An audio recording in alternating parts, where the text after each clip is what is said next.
Good afternoon. I'm Daniel Guest, and welcome to the Imagine Golf Podcast, brought to you by Imagine Golf and PXG.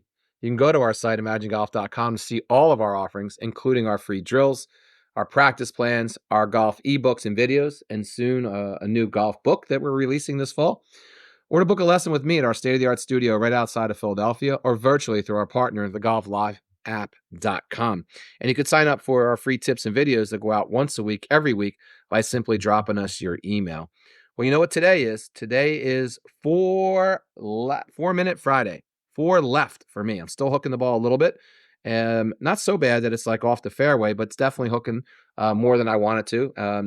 Not a bad thing, right? They say it's better than slicing the ball. By that, I mean myself included, right? All instructors, right? Everyone says it's better to hook the ball. I never really kind of understood that, right? If it's going too far left, I don't know how that's a lot better than too far right, but I guess I do know better, but you get the point, right? It's not going straight.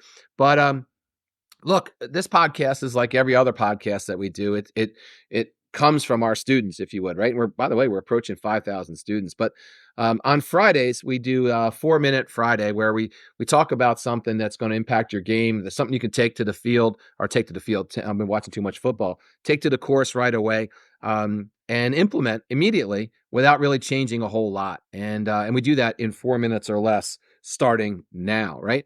So again, today comes from our students. And this week in particular, I had a bunch of students that were just using their feet, incorrectly or wrong, if you would, setting up incorrectly. And there are a ton of elements that go into a golf swing, but one that I think commonly gets overlooked by amateur players in particular is their feet position, right? How are they set up? And while there's certainly no one size fits all when it comes to your feet position in a golf swing, I mean, all you got to do is look at Scottie Scheffler to know that his feet are all over the place, and the guys are inarguably number one in the world, and just won, I think, like $36 million already this year. So, but for average players, right? Understanding how to properly use your feet goes a long way, man, towards improving your game, right? If you think you can be off balance and hit great shots consistently, shot in and shot out, round in and round out, you're wrong. But everything from with your feet, I mean, from everything from using ground force to generate more power to, how do you shift your weight from one side to the other? The feet are the very foundation, which all these things and all your other, by the way, swing fundamentals are based upon.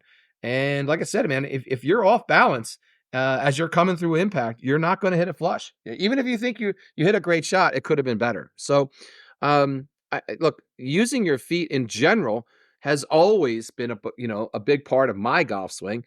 Over the past few years, though, it's been interesting, man, with all this new technology that can help us measure, when and how much force to apply into the ground during the swing, how you're transferring your weight during the swing.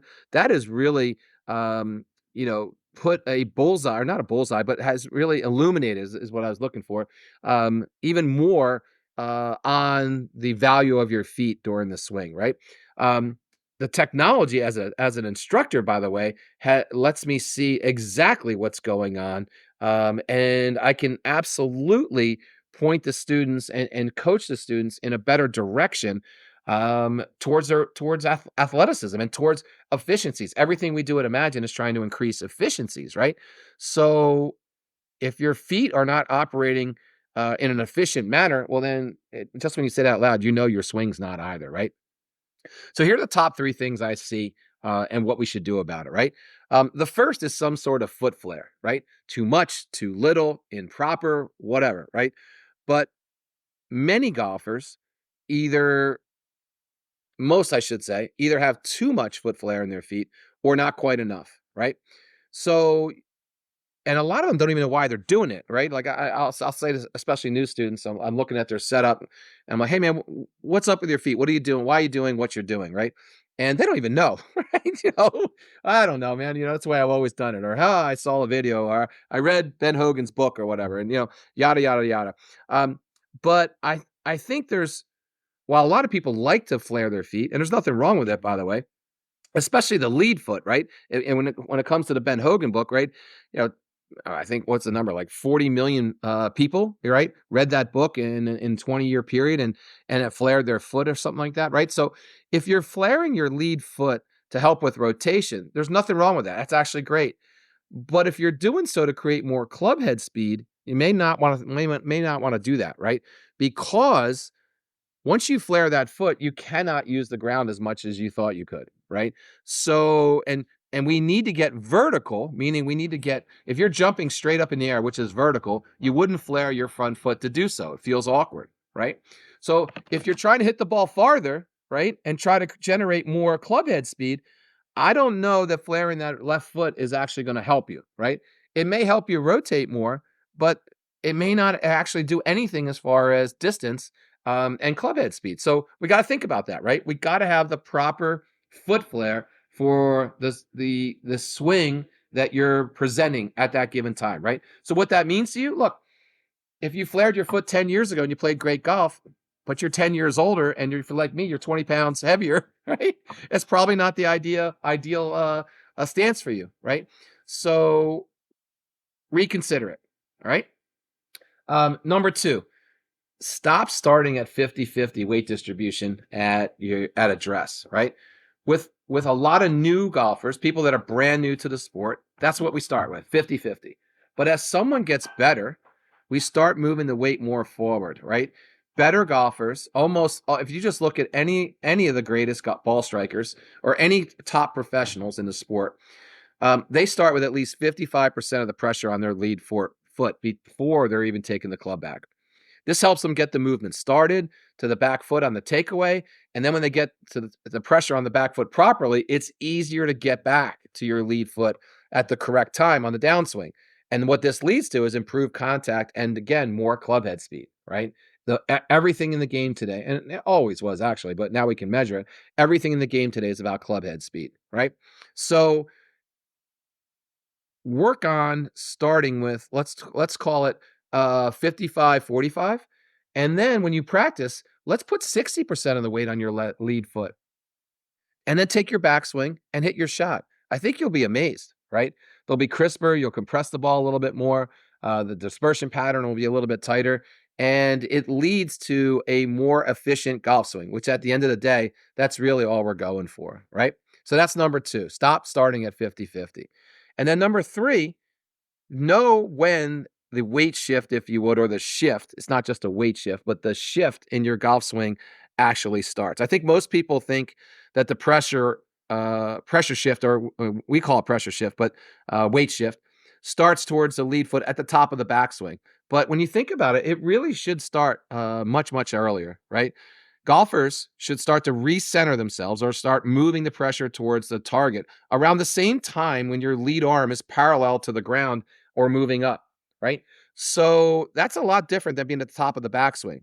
And a great simple drill to do is the step drill, right? You simply, as you start your backswing, right, or start your swing, I should say, you move your lead foot to your back foot, and then on your downswing, you start your lead foot forward, right? And all you feel is that pressure, if you would, or that weight shift start moving more and a little bit earlier towards your lead foot. All right. What that'll do is it'll absolutely prevent you from holding back or laying back on your back foot like a lot of golfers do. And you'll start hitting crisper shots. You may even start taking a little bit of divot. Imagine that. Can't take a divot if you're on your back foot. But, just like I always make the analogy of baseball, right? When you throw a baseball, even if you're not good at throwing a baseball, right? If you had to throw it long and far, right? You would get all your weight into it, right? If you're throwing a frisbee, same thing. If you're skipping a stone, same thing, right? We move our weight forward earlier than maybe what you think of in a golf swing. So just as a recap, those are the three things I see the most, right? The first is simple foot flare. Let's make sure we have the appropriate foot flare for you as you're presenting now in your golf game, right? And your abilities, by the way, right? Number two is 50-50 weight distribution. Let's get more weight moving forward and get that weight moving forward just a little bit earlier in your swing. All right. And number three is know when that shift happens. Right. So there you have it. Thanks for listening to the podcast. Look, we're on all the platforms, if you would, Spotify, iHeartRadio. You can catch us anywhere that you get your podcast from. Please hit the follow button below. And here's to getting you the game that you've always imagined.